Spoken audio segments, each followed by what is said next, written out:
दुनिया का सबसे बड़ा टनल जो इंग्लैंड और फ्रांस के बीच बना हुआ है, उनको आखिर बनाया कैसे गया, जिसको इंजीनियर्स दुनिया का 7वां अजूबा कहते हैं। क्योंकि इस टनल को बनाते समय इंजीनियर से जरा से भी गलती हो जाती तो सारा समुद्री पानी नीचे चला जाता और 13,000 वर्कर्स की लाशें तक नहीं मिलती। और इस टनल को बनाने के लिए इतनी बड़ी बड़ी मशीनों को अंदर कैसे ले जाया गया और इस टनल को बनाने में आखिर कितना खर्चा हुआ, तो चलिए जानते हैं इन सारे सवालों के जवाब आज के इस वीडियो में। करीब 13,000 साल पहले आखिरी आइस एज जब खत्म हो रही थी तो उसने आज के इंग्लैंड और यूरोप को एक दूसरे से अलग कर दिया था, जिसके बाद फ्रांस और इंग्लैंड के बीच ट्रेड होता रहा।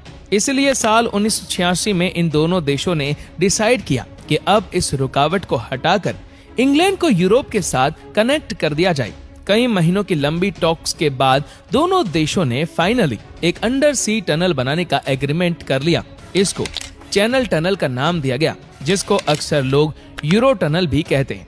एग्रीमेंट में ये डिसाइड किया गया कि इंग्लैंड और फ्रांस की टीम्स अपनी अपनी साइड से टनल खोदेंगी और दोनों टनल सेंटर पॉइंट पे आकर कनेक्ट होंगे और टोटल 3 टनल्स बनाए जाएंगे, जिसमें इंग्लैंड और फ्रांस के बीच रेलवे लूप चलेगा। इसका एक टर्मिनल फ्रांस के शहर कैलेस जबकि इंग्लैंड में फॉक्सटॉन पर दूसरा टर्मिनल होगा।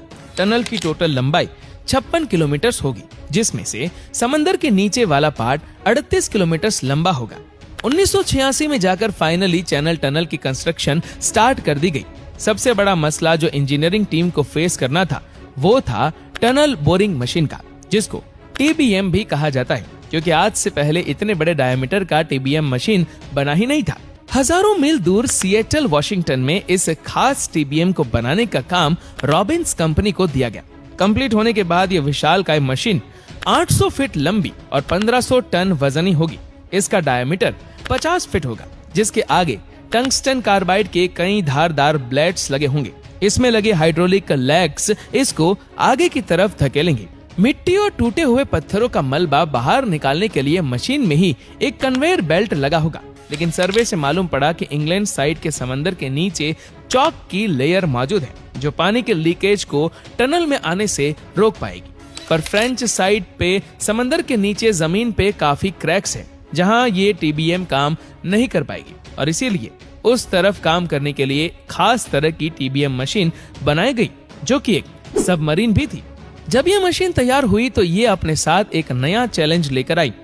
जमीन से 200 फीट नीचे इसको पहुंचाया कैसे जाए। इस काम के लिए मशीन को डिसअसेंबल किया गया और एक एक पीस अलग से नीचे पहुंचाया गया। इसको जमीन के अंदर